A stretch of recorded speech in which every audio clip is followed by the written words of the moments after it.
Assalamualaikum warahmatullahi wabarakatuh. Alhamdulillah kita bertemu kembali dalam pembelajaran daring. Kali ini kita akan membahas tentang mencari dan berbagi ilmu pengetahuan. Betapa nikmatnya mencari ilmu dan indahnya berbagi pengetahuan. Namun mari kita berdoa terlebih dahulu. Bismillahirrahmanirrahim. Raditu billahi robba wabil islami dina wabi muhammadin nabiyya wa rasula rabbi zidni ilman nafi'an warzuqni fahman wasi'an amin ya rabbal alamin.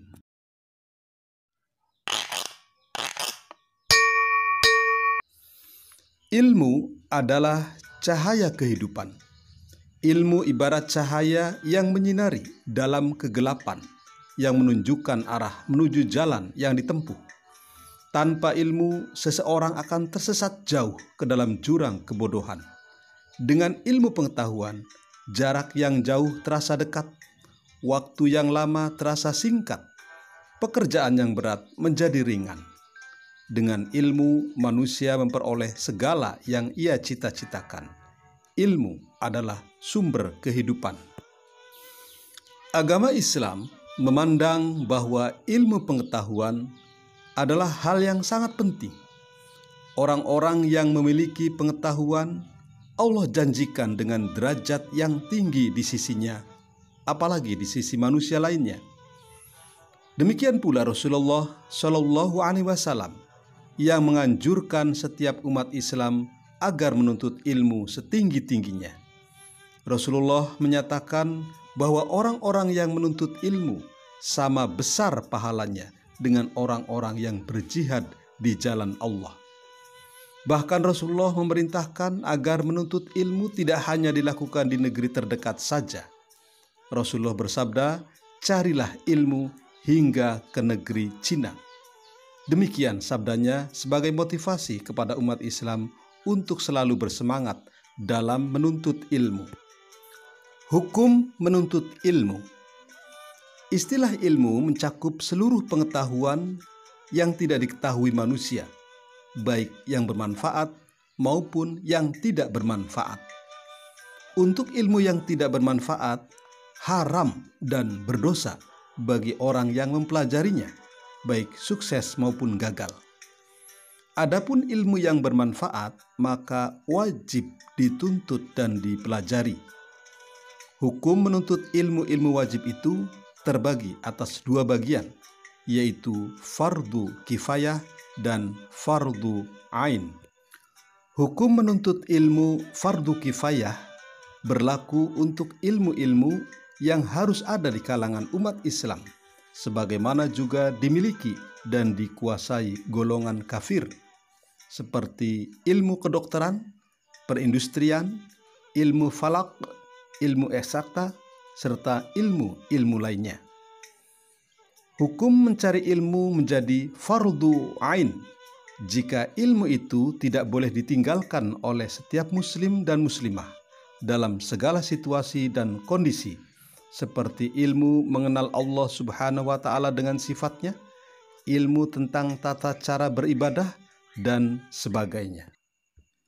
Para siswa sekalian, sekarang kita bahas keutamaan orang yang menuntut ilmu. Orang-orang yang menuntut ilmu dan mengajarkannya diberikan keutamaan oleh Allah Subhanahu wa Ta'ala dan Rasul-Nya dengan derajat yang tinggi di sisi Allah Subhanahu wa Ta'ala. Di antara keutamaan-keutamaan orang yang menuntut ilmu itu dan mengajarkannya adalah sebagai berikut. Pertama, diberikan derajat yang tinggi di sisi Allah Subhanahu wa Ta'ala. Allah berfirman, "Dan Allah akan meninggikan orang-orang yang beriman di antara kamu dan orang-orang yang berilmu pengetahuan beberapa derajat. Dan Allah Maha mengetahui apa yang kamu kerjakan." Quran Surat Al-Mujadilah ayat 11. Kedua, diberikan pahala yang besar di hari kiamat nanti. Dari Anas bin Malik radhiyallahu an, Rasulullah Shallallahu Alaihi Wasallam bersabda, penuntut ilmu adalah penuntut rahmat, dan penuntut ilmu adalah pilar Islam dan akan diberikan pahalanya bersama para nabi. Hadis riwayat Ad-Dailami. Ketiga, merupakan sedekah yang paling utama. Dari Abu Hurairah bahwa Rasulullah SAW bersabda, sedekah yang paling utama adalah jika seorang muslim mempelajari ilmu dan mengajarkannya kepada saudaranya sesama muslim. Hadis riwayat Ibnu Majah. Keempat, lebih utama daripada seorang ahli ibadah. Dari Ali bin Abi Thalib radhiyallahu anhu, Rasulullah Shallallahu alaihi wasallam bersabda, seorang alim yang dapat mengambil manfaat dari ilmunya lebih baik dari 1000 orang ahli ibadah.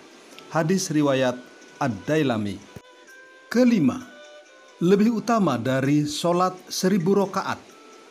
Dari Abu Dzar, Rasulullah Shallallahu alaihi wasallam bersabda, wahai Abu Dzar, kamu pergi mengajarkan ayat dari kitabullah telah baik bagimu daripada sholat sunnah 100 rakaat, dan pergi mengajarkan satu bab ilmu pengetahuan, baik dilaksanakan atau tidak, itu lebih baik daripada sholat 1000 rakaat.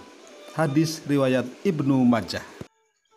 Keenam, diberikan pahala seperti pahala orang yang sedang berjihad di jalan Allah.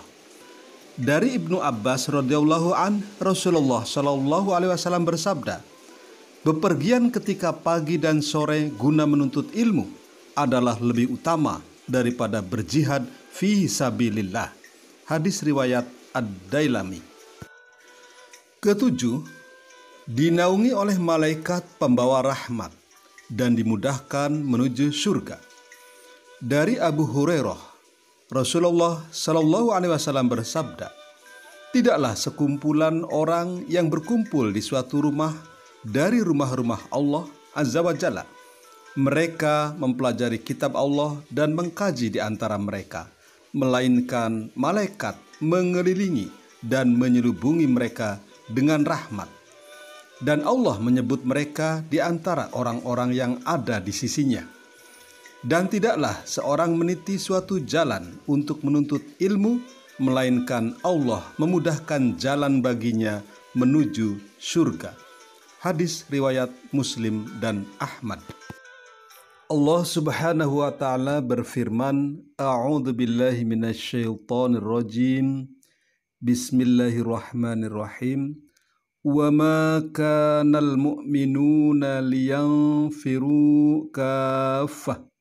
Falawla nafara min kulli firqatin minhum ta'ifatul yatafaqahu fid din waliyunziru qawmahum idza raja'u ilaihim la'allahum yahdzarun. Shadaqallahul azim. Artinya, tidak sepatutnya bagi mukminin itu pergi semuanya ke medan perang.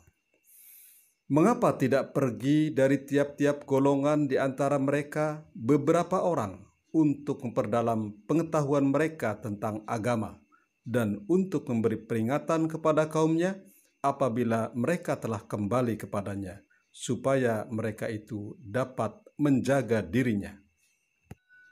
Perilaku yang mencerminkan sikap memahami Quran surat At-Taubah ayat 122 di atas, di antaranya tergambar dalam aktivitas-aktivitas sebagai berikut. Pertama, jadilah orang yang berilmu atau pandai, sehingga dengan ilmu yang dimiliki seorang muslim dapat mengajarkan ilmu yang dimilikinya kepada orang-orang yang ada di sekitarnya.